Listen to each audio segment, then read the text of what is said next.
Hello student, welcome back to another video. तो आज की वीडियो में हम आपसे बात करने वाले हैं हमारा जो हम कंटिन्यू कर रहे थे बीए फर्स्ट ईयर के प्रथम सेमेस्टर के पॉलिटिकल साइंस का यूनिट नंबर 5। और यूनिट नंबर 5 पर ऑलरेडी हमारी एक वीडियो आ चुकी है और आज की हमारी जो वीडियो होने वाली है ये होगी डे नंबर 2, यानी कि दूसरी वीडियो होने वाली है यूनिट नंबर 5 पर। अब आपको पता है यूनिट नंबर 5 में हमको पढ़ना है संघ कार्यपालिका के बारे में, विधायिका, राष्ट्रपति, मंत्रिमंडल, प्रधानमंत्री, लोकसभा, राज्यसभा लोकसभा के अध्यक्ष, ये सारी चीजों के बारे में हमको डिटेल में अध्ययन करनी है कि ये सारी चीजें एक दूसरे से इंटरलिंक कैसे है, कैसे किस तरीके से काम करती हैं, क्या शक्तियां हैं, क्या पावर्स हैं, क्या कार्यपालिका कैसी होती है, राज्यसभा क्या है, लोकसभा क्या है, बहुत सारा कुछ समझना है।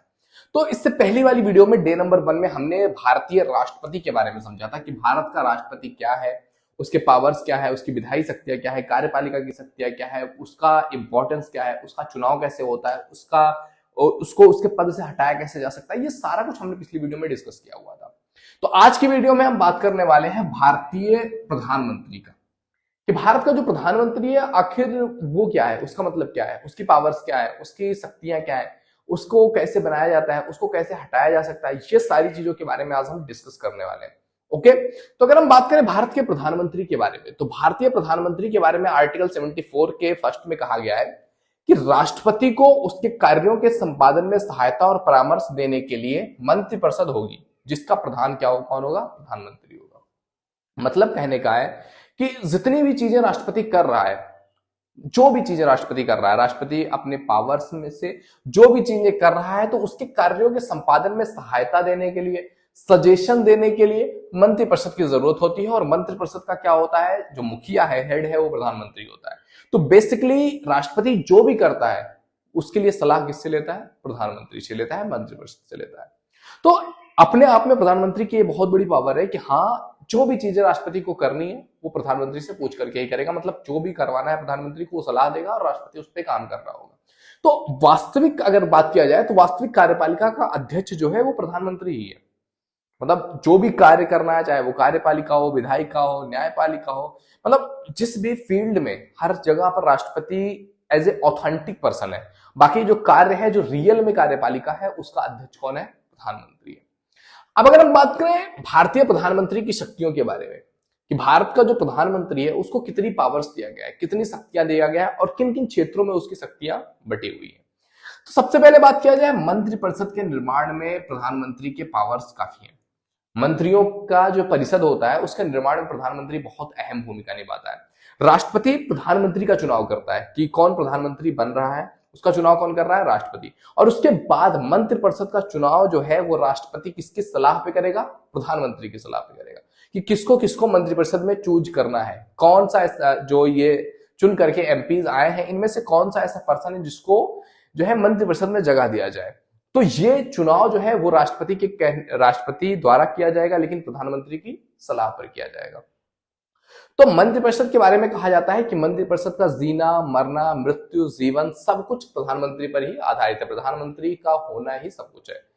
दूसरा चीज है आपका मंत्रियों के विभागों का बंटवारा और परिवर्तन, कि मंत्रियों के विभागों का बंटवारा और परिवर्तन करने का जो ये कार्य है, ये भी प्रधानमंत्री इसमें अहम भूमिका निभाता है कि कौन से मंत्री को कौन सा विभाग देना है, जिससे अलग अलग मंत्रिपरिषद में पूरे होते हैं अलग अलग चीजों के मंत्री। कोई कपड़ा मंत्री है, कोई खाद्य मंत्री है, कोई बिजली मंत्री है, कोई पानी का है, कोई कपड़े का हो जा रहा है, कोई उसी में आपका आबकारी हो जा रहा है, कोई इनकम टैक्स का हो जा रहा है। अलग अलग तरीके से मंत्री बांटे जाते हैं। तो मंत्रियों में विभागों का बंटवारा, और कभी समय पड़ने पर ऐसा लगे कि कहीं पर कुछ गलत बंटवारा हो चुका है तो उसमें परिवर्तन करने का भी हक किसके पास है, प्रधानमंत्री के पास है। अगला चीज है आपका राष्ट्रपति और मंत्रिपरिषद के बीच में जो है संबंध स्थापित करता होता है प्रधानमंत्री। राष्ट्रपति और मंत्रिपरिषद के बीच में जो भी चीजें डिस्कशन करनी है, राष्ट्रपति को कुछ चीजें मंत्रिपरिषद से बोलनी है या मंत्रिपरिषद को कुछ चीजें राष्ट्रपति तक पहुंचानी है। तो जो भी चीजें हो रही है विधायिका में, मंत्रिपरिषद में, लोकसभा में, वो चीजें राष्ट्रपति तक पहुंचाने का काम कौन करता है, प्रधानमंत्री। और राष्ट्रपति का कोई ऑर्डर है या कुछ भी चीज है वो मंत्रिपरिषद तक लाने का काम कौन करेगा, प्रधानमंत्री। मतलब बीच की कड़ी है प्रधानमंत्री। अगली चीज है आपका लोकसभा के नेता के रूप में शक्तियां। लोकसभा के नेता के रूप में प्रधानमंत्री की बहुत शक्तियां हैं, क्योंकि प्रधानमंत्री को लोकसभा का मतलब जो भी एमपीज हैं, जिस भी पार्टी का बहुमत है, वो सबने चुन करके उसको क्या बनाया है, प्रधान बनाया, कि मतलब हमारा नेता यही इंसान है। तो लोकसभा में उसकी बहुत पावर्स आ जाती है लोकसभा में रिलेटेड, कि क्या चीजें हैं, प्रधानमंत्री ही सारे डिसीजंस लेगा, जो भी चीजें करनी होंगी लोकसभा में, जिसकी भी अगुवाई करनी होगी, जिस पर भी नीतियां बनाना होगा, और भी जो चीजें होंगी प्रधानमंत्री उसकी अगुवाई कर रहा होगा। अगली चीज है प्रधानमंत्री के नीति निर्माण संबंधी शक्तियां। प्रधानमंत्री का नीति निर्माण संबंधी शक्ति भी बहुत इंपॉर्टेंट है, क्योंकि प्रधानमंत्री के ऑर्डर के बिना कोई भी नीतियां बनाई नहीं जा सकती।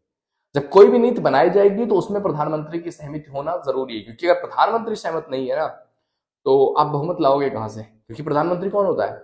जिस पार्टी का बहुमत है उस पार्टी के ने चूज करके प्रधानमंत्री को बनाया हुआ है। और बहुमत कैसे बनता है? 50% से ज्यादा वोट बैंक अगर है।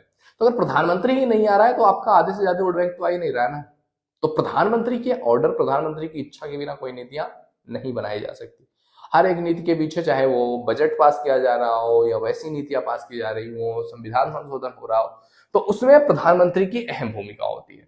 अगला है प्रधानमंत्री के आपातकाल के टाइम पे क्या शक्तियां हैं। तो देखो, आपातकाल के टाइम पे होता क्या है कि राष्ट्रपति जो होता है वो प्रधानमंत्री की सलाह से जो लोकसभा है उसको भंग कर देता है और राष्ट्रपति शासन लागू होता है। तो राष्ट्रपति का जो पावर है, जो शक्तियां हैं, लोकसभा भंग होने का, क्योंकि लोकसभा में है तो प्रधानमंत्री कुछ कर रहा है तो उसके लिए उसको रिस्पॉन्सिबिलिटी दिखानी पड़ेगी। जो मंत्रिपरिषद है या जो और भी एमपी हैं उन सबसे सजेशंस लेने पड़ेंगे, उन सबकी सहमत के बाद जो है कोई चीज किया जाएगा। लेकिन जब राष्ट्रपति शासन आ गया तो प्रधानमंत्री को क्या करना है? राष्ट्रपति को सलाह देना है, राष्ट्रपति वैसा वैसा करता जाएगा। तो एक तरीके से प्रधानमंत्री की शक्तियों में और भी ज्यादा वृद्धि हो जाती है जब राष्ट्रपति शासन लागू होता है या आपातकाल आता है। अगली चीज बात किया जाए वास्तविक कार्यपालिका के रूप में प्रधानमंत्री की स्थिति। देखो, वास्तविक कार्यपालिका के रूप में प्रधानमंत्री की स्थिति बहुत अहम है।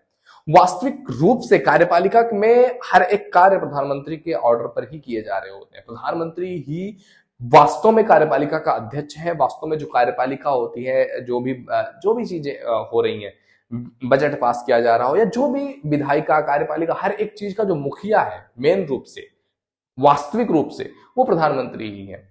नाम मात्र के लिए राष्ट्रपति को पहला पर्सन बना दिया जाता है कि देश का पहला पर्सन है, वो देश का सबसे इंपॉर्टेंट हिस्सा है। बट कहीं ना कहीं पावर के रूप में अगर बात किया जाए तो कार्यपालिका का जो पावर है वो प्रधानमंत्री में ही निहित होता है।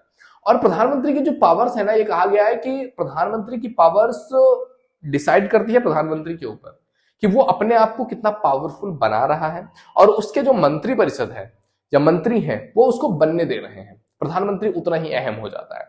भारत के प्रधानमंत्रियों की आप सिलसिला देखोगे, हर एक प्रधानमंत्री का अपना अलग हो रहा था। जवाहरलाल नेहरू का अपना अलग हो रहा था, लाल बहादुर शास्त्री का अपना अलग हो रहा था, इंदिरा गांधी का अपना अलग हो रहा था।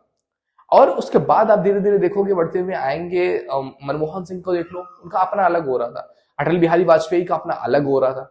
अभी प्रेजेंट टाइम में नरेंद्र मोदी का अपना अलग दबदबा है। तो जितना हम प्रधानमंत्री के रूप में अपने आप को जिस लेवल पर ले जाना चाहते हो, जितनी पावर्स देना चाहते हो, हमारे मंत्री सपोर्ट कर रहे हो, प्रधानमंत्री उतना ही पावरफुल हो सकता है, उतनी ही ताकत प्रधानमंत्री के अंतर्गत आ सकती है।